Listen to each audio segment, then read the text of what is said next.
Louise and Robert Holden were out for a walk one day, following a nature trail near her home.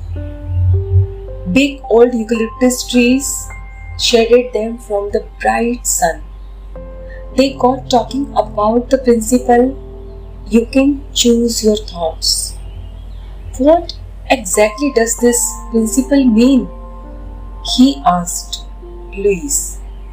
She said, it means thoughts have no power other than what you give them. Thoughts are just ideas, possibilities in consciousness that are only big or powerful if we identify with them. You are the only thinker in your mind, and you can choose if your thoughts are true or not.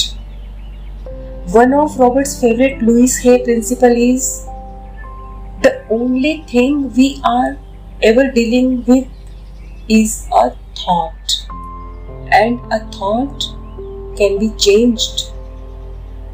Most of the time when we are in pain, it's because we are responding to our thoughts about something.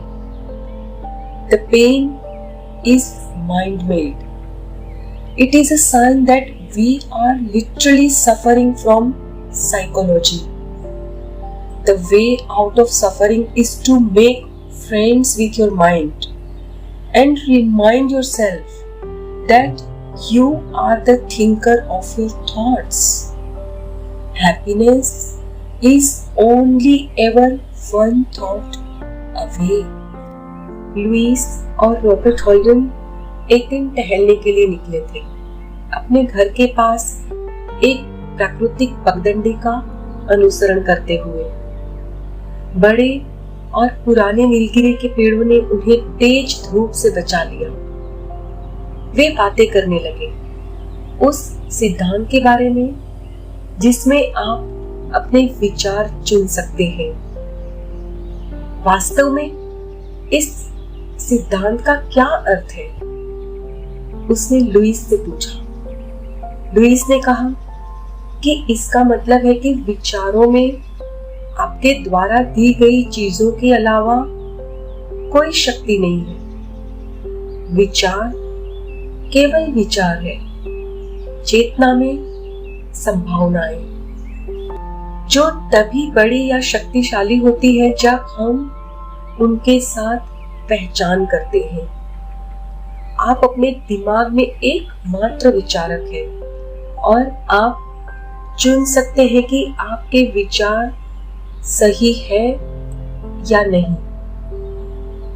Robert के पसंदीदा Lewis सिद्धांतों में से एक है, केवल एक चीज है जिसके साथ हम हमेशा काम कर रहे हैं, वह है एक विचार, और एक विचार को बदला जा सकता है। ज्यादातर समय जब हम दर्द में होते हैं, ऐसा इसलिए होता है क्योंकि हम अपने विचारों को किसी चीज के बारे में रिस्पॉन्ड कर रहे होते हैं। हम जिस दर्द का अनुभव करते हैं, वो दर्द हमारे दिमाग की उपज है। इसका साफ मतलब होता है कि दिमागी तौर पर हम बीमार हैं।